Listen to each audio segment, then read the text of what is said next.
Hey guys, what's going on? This is Hunter, and tonight we are going to be taking a look at a 1 versus 1 on Lost Temple. More Korean patch 1.1 replays for you.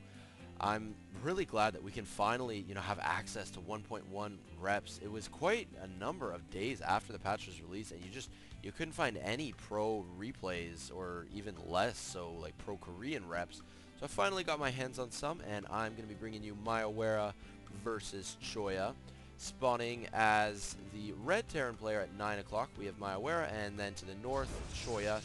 Don't have as much information for Choya, certainly lesser known of the two players, but this is going to be, a BattleNet ladder match, so, he's playing at a similar skill level to MioWeRRa, I would expect, and I would certainly hope that this is going to be a good game for you guys today. MioWeRRa, part of the WeRRa faction of Korea, very well known, lots of coverage done of this player, lots of commentators do games of his.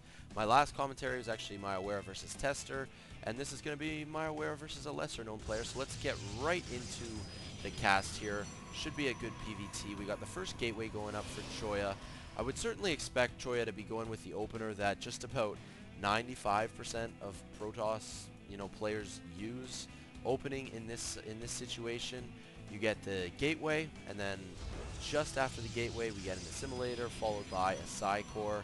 There are definitely other openers that players use. I'm just sort of identifying this particular one as the most common. Lucky for Choya, he did choose to scout in the right direction. And actually that's the most common thing to do as well, because the rush distance from the 12 o'clock to the 9 o'clock is much shorter than the 12 o'clock to the 3 o'clock. Players do that first. So lucky for Choya, he is pretty easy. He is easily going to see MioWeRRa's base, and he's going to know exactly what's going on here. He's going to see the timing of the refinery along with the orbital command. So really nothing fishy going on for MioWeRRa either. And MioWeRRa's SCV is going to take a peek and see the KOR. He is, going to see the opening that Choya has used. His first two chrono boosts he used on the Nexus, and we're just going to have to see where he takes it from here. Second assimilator going down at this point. Still chrono boosting probes out. And this probe sort of playing a little ring around the rosy with the Marine, as there are two Marines and they do take down that probe, but I mean was able to scout the factory. He's not going to see the second refinery, but that's no big deal. Let's see how the SCV for MioWeRRa is doing. He, got his hands on a few minerals, still getting chased by the Zealot, but there is a Stalker on the way, and that Stalker is going to be here any minute. First reactor going down on the barracks, and we're going to have to see what attachments are going to go on, further production facilities. The Stalker is going to be out right now, so the SCV's days are numbered here. Stalker's very fast, but you know what?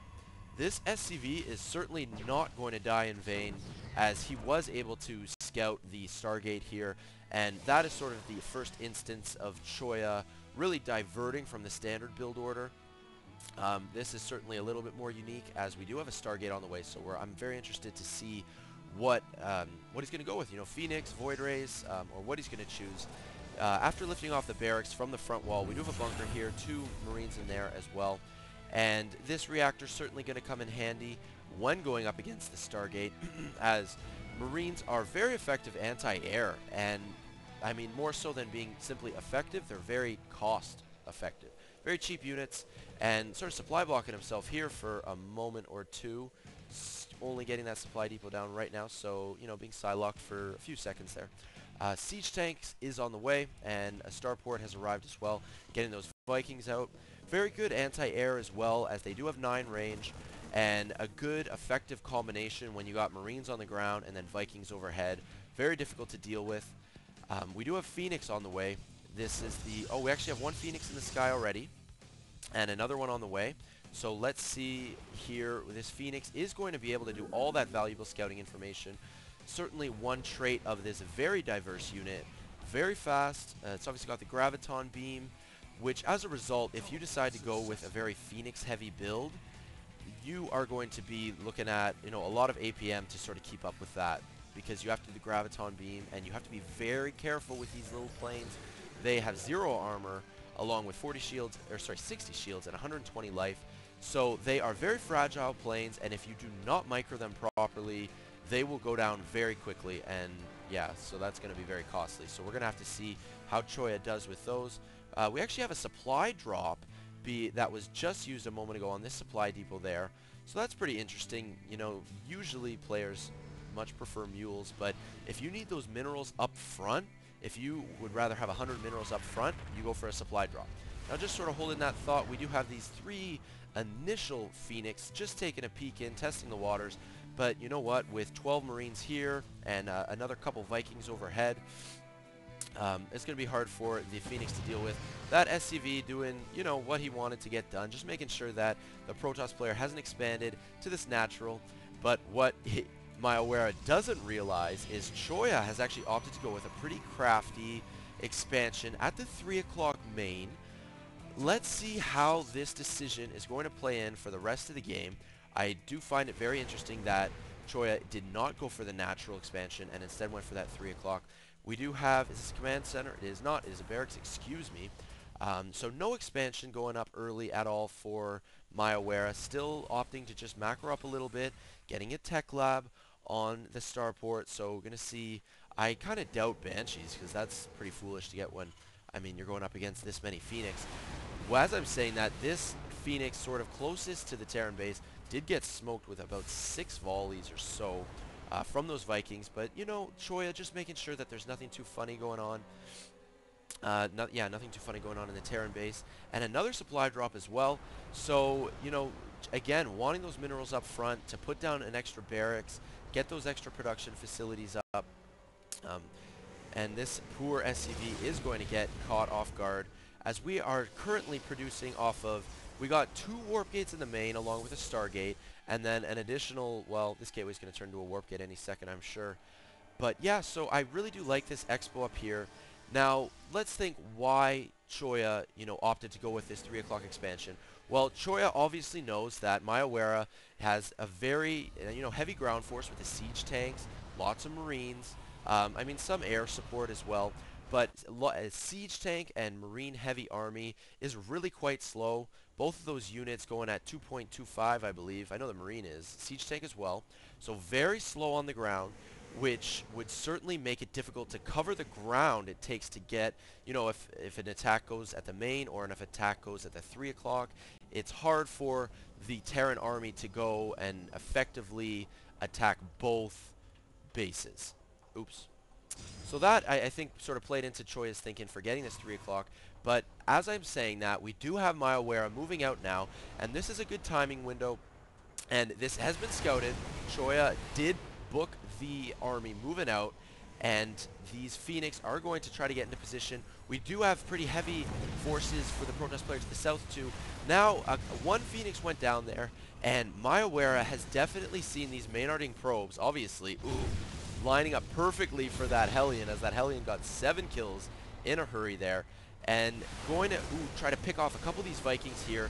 Very strong Phoenixes do shoot quite fast, and you can micro them quite effectively as they are able to move while shooting. Quite a cool mechanic that was introduced recently for the Phoenix, well, during the beta. Nonetheless, we do have MioWeRRa moving in here. He is going to lay siege to that top base, the main base that is, and Choya actually is not going to retreat.